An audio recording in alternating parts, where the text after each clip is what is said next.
आइए दोस्तों, आज मैं आपको बताता हूँ कि आखिर क्यों आप सभी कैरम खिलाड़ी को नोएडा ओपन कैरम टूर्नामेंट का बायकॉट करना चाहिए, जो कि 29 और 30 जून 2026 को नोएडा में हो रहा है। लेकिन शुरू करने से पहले मैं एक बात बिल्कुल साफ कर देना चाहता हूँ। इस वीडियो का मुख्य उद्देश्य कैरम खिलाड़ियों और कैरम लवर्स को सही जानकारी देना और जागरूक करना है, ना कि किसी व्यक्ति विशेष से कुछ भी दुश्मनी निकालना, क्योंकि मैं किसी को अपना दुश्मन मानता ही नहीं हूँ। लेकिन जो खिलाड़ी को गुमराह कर रहे हैं, उनकी सच्चाई सबके सामने लाना बहुत ही ज़रूरी है।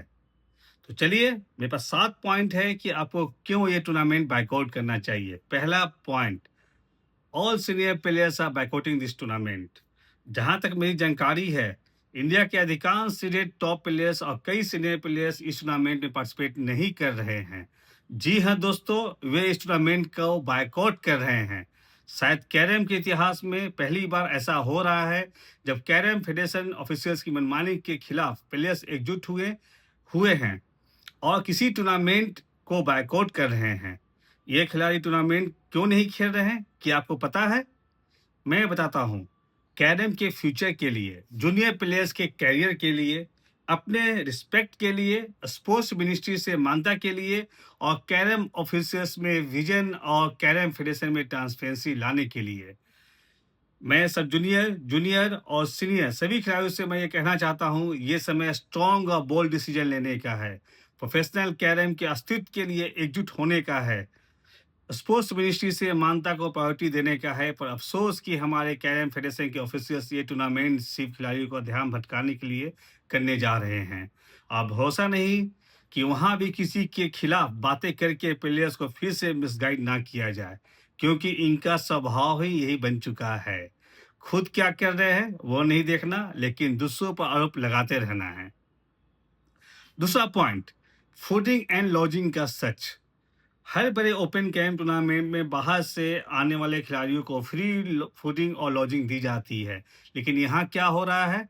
1500 रुपये एक्स्ट्रा लिए जा रहे हैं और वो सुविधा भी लिमिटेड प्लेयर्स को ही दी जा रही है। मतलब टिकट भी खुद लो, रहने का पैसा भी खुद दो, खाने का पैसा भी खुद दो, वो भी एक ओपन टूर्नामेंट में खेलने के लिए। तो ऑर्गेनाइजर क्या दे रहे हैं? ये एक बहुत बड़ा सवाल है। मैंने कई ओपन टूर्नामेंट ऑर्गेनाइजर से बात की, उन्होंने बताया कि वे फ्री रहने और खाने की व्यवस्था करते हैं।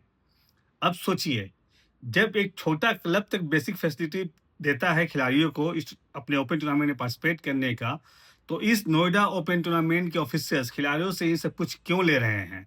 गजब की बात है दोस्तों। तीसरा पॉइंट, हाई एंट्री फी। 1500 रुपये एंट्री फी बहुत ज़्यादा है और बदले में खिलाड़ियों को क्या मिल रहा है? ना टेबल फेयर, ना कोई विशेष सुविधा। कई ओपन टूर्नामेंट ऑर्गेनाइजर ने खुद बताया कि उनकी एंट्री फी 500 से 1000 रुपये के बीच रहती है, लेकिन यहाँ खिलाड़ियों से मैक्सिमम पैसा लिया जा रहा है। और दूसरी तरफ देखिए, महाराष्ट्र कैरम एसोसिएशन ने चैलेंजर ट्रॉफी में 1500 रुपये एंट्री फी रखा, लेकिन साथ में दिया fooding, free lodging, free T shirt और नेशनल एवं इंटरनेशनल प्लेयर्स को थर्ड एसी 10 फेयर तक का भाड़ा दिया गया। साथ ही कैश प्राइज भी 8 लाख रुपए रखा गया। पहले 10 लाख तक का प्राइज भी रखा जा चुका है।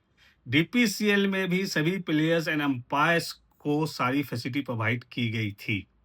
अब तुलना आप खुद कीजिए। चौथा पॉइंट, अनरिकॉग्नाइज्ड टूर्नामेंट। ये कोई रिकॉग्नाइज्ड या रैंकिंग कैरम टूर्नामेंट नहीं है। इसे 1 महीने पहले बनी गौतम बुद्ध नगर कैरम एसोसिएशन करा रही है। और ये एसोसिएशन क्यों बनी?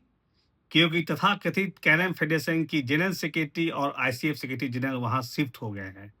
नहीं तो ईपी कैरम एसोसिएशन वहां डिस्ट्रिक्ट बॉडी बनाती ही नहीं। अब सबसे मजेदार बात सुनिए,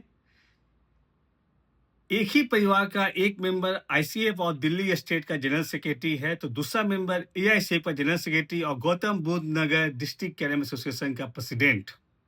मतलब किसी भी हालत में पावर नहीं जाना चाहिए, कुर्सी से चिपक कर रहना है बस। और यही लोग कहते थे कि हमें किसी पोस्ट का लालच नहीं, प्लेयर्स बोल दे तो आज ही रिजाइन कर देंगे। लेकिन अब रियलिटी सबके सामने है, इनका कुछ मॉरल तो है ही नहीं।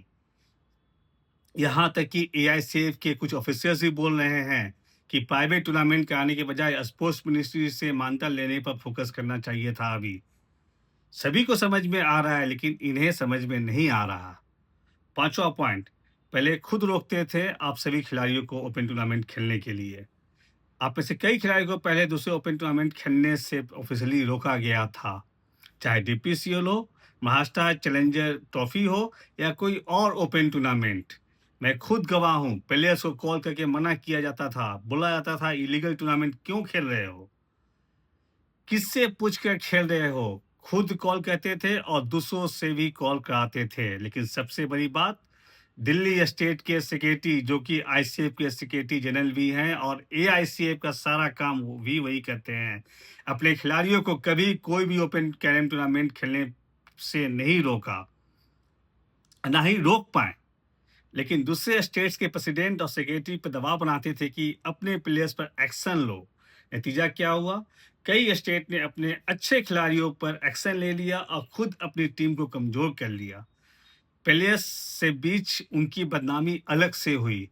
सभी स्टेट एसोसिएशन को इस पर सोचना चाहिए और सवाल पूछना चाहिए दिल्ली की स्टेट कैरम एसोसिएशन से कि उन्होंने एक्शन अभी तक क्यों नहीं लिया। और अब समय आ गया है कि खिलाड़ी खुद पूछें, अब ओपन टूर्नामेंट कैसे लीगल हो गया। छठा सबसे जरूरी पॉइंट, बिना अंपायर के टूर्नामेंट। ये टूर्नामेंट बिना अंपायर के खेला जाएगा। प्लेयर्स के मोबाइल फोन से रिकॉर्डिंग होगी और अगर मोबाइल नहीं लगाया तो ना स्लैम माना जाएगा, ना किसी कंफ्यूजन में चीफ रेफरी डिसीजन देने आएंगे। मतलब चीफ रेफरी भी नहीं आएगा। सच में? अरे टूर्नामेंट आपका है, मोबाइल भी प्लेयर्स दे, अब बिना अंपायर के खेले भी। क्या इससे प्लेयर डिस्टर्ब नहीं होगा? क्या बार बार स्कोर लिखने से रिदम नहीं टूटेगा?